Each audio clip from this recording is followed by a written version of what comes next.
clock is ticking on Tuesday's edition of CNN 10. I'm Carl Azus, and we're going to get right to it. The Pentagon says it's sending a U.S. aircraft carrier strike group to the waters near the Korean Peninsula. This involves the USS Carl Vinson and the ships escorting it, which include destroyers that are capable of shooting down missiles. The group was originally headed from Singapore to Australia, but it changed direction. The reason? Provocations by North Korea, according to a U.S. defense official. Tensions on the peninsula are high. South Korea is a U.S. ally. It says the situation is grave and that North Korea might be planning another nuclear test and missile launch in the days ahead. Japan is a U.S. ally. It says it's getting harder to maintain security in the region and that having U.S. ships in the area is an important deterrent to North Korea. The communist country has blamed what it calls U.S. aggression for the reason it's trying to develop nuclear weapons, but its program is considered illegal by other countries. As far as the U.S. strike group goes, the Navy Times, a U.S. military publication, says it's rare for American officials to announce the movements of U.S. aircraft carriers, but that when it is done, it's meant to send a message. How is North Korea responding?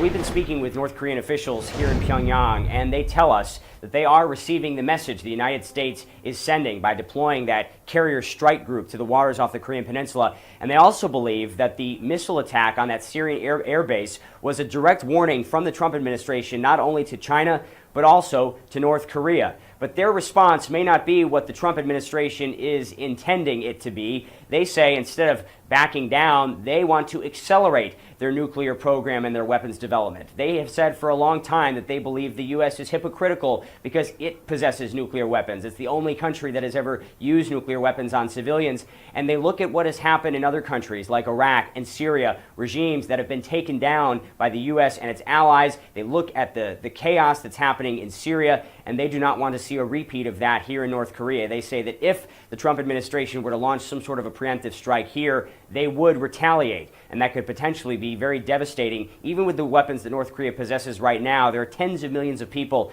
in the greater Seoul area, some 30 miles from the demilitarized zone, well within range of North Korea's conventional weapons, including artillery, that could do a lot of damage and kill a lot of people. But it could be even bigger than that because U.S. and South Korean officials have thought for several weeks now that North Korea is ready, really at any time, to push the button on its 6th nuclear test.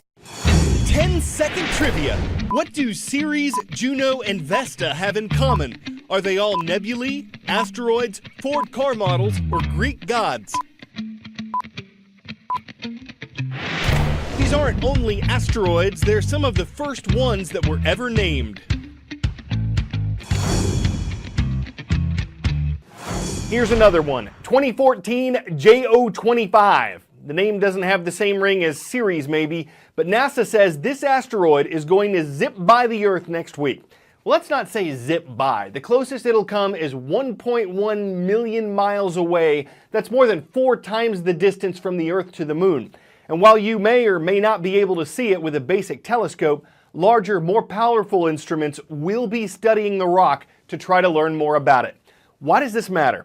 Well, a NASA space probe indicates that 2014 JO25 is about 2,000 feet in size, about the length of 6 football fields. And though lots of small asteroids pass this distance from the Earth every month, this will be the first time in 13 years that a space rock this big did. Is there any chance it'll make a detour and crash into our planet? No, according to experts. I will never forget that to whom much is given, much will be expected. And I promise you that I will do all my powers permit to be a faithful servant of the Constitution and laws of this great nation. Thank you. The words of the 113th U.S. Supreme Court Justice Neil Gorsuch after he was sworn in yesterday.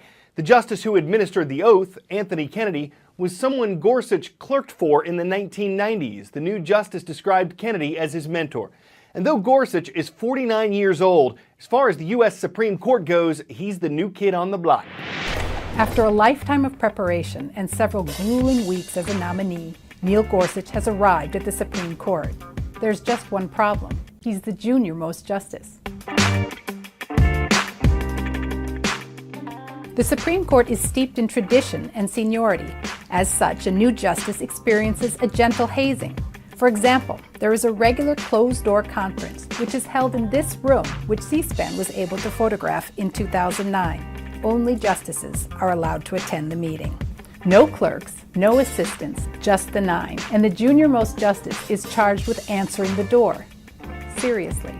Here's how Justice Elena Kagan, the former junior justice, described the task during a talk at Princeton University. I mean, literally, if there is a knock on the door and I don't hear it, there will not be a single other person who will move. They'll just all stare at me until I figure out, oh, I guess somebody knocked on the door.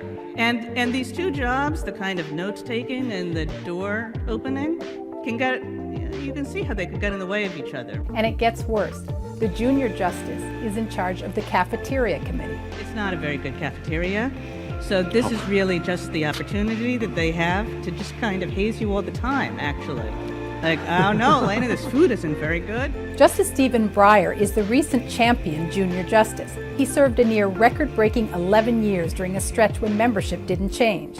And while this aspect of Supreme Court life might resemble high school, Gorsuch, with a dream docket of constitutional cases before him, is going to enter perhaps the last area of Washington that still appreciates collegiality. Antonin Scalia and Ruth Bader Ginsburg were ideological opposites but close friends, even traveling together on occasion. Justices are known to help each other out, regardless of rank.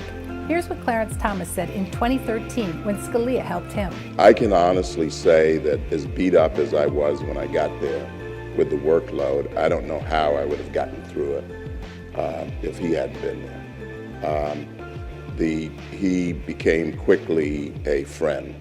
New colleagues come on and you make adjustments and they become your family. And Justice Ginsburg had a similar anecdote when she got tasked with writing a difficult opinion. I saw Justice O'Connor's advice. It was simple. Just do it. And then, after the opinion was issued, the encouragement continued. She gave an attendant a note for me. It read, "This is your first opinion for the court. It is a fine one. I look forward to many more." Say that doing this could help not only improve range of motion or flexibility, but also increase blood flow, make us better at sports, have better balance, and maybe live to 100 may not be so much of a stretch. But when's the best time to do it, and how long should you spend?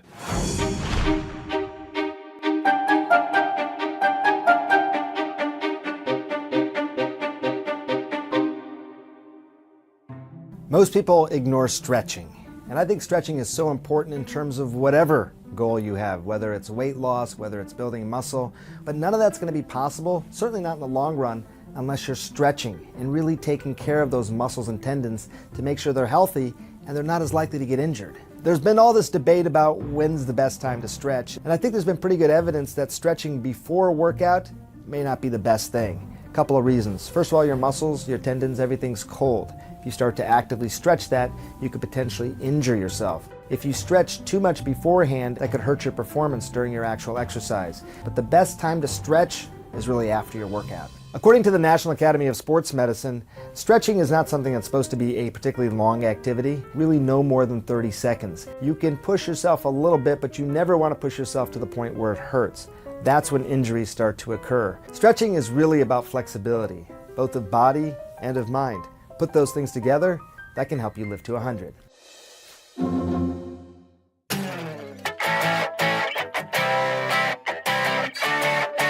Well, if you're acrophobic or hydrophobic, this pool ain't for you. Part of it extends 10 feet over the side of the Market Square Tower in Houston, Texas, and the view that's 40 stories straight down might make you want a parachute instead of a swimsuit. According to Cron.com, the plexiglass floor is 8 inches thick. There's another pool in the building for people afraid of heights. Apartments here range from $1,800 to $18,000 a month. To afford that, some folks might have to pool their resources. The video certainly made a splash, but will demand spill over and reach new heights, or will the idea tank? Will the bottom fall out? Guess it all could depend on whether the precipitous pool holds water. I'm Carl Azus for CNN 10.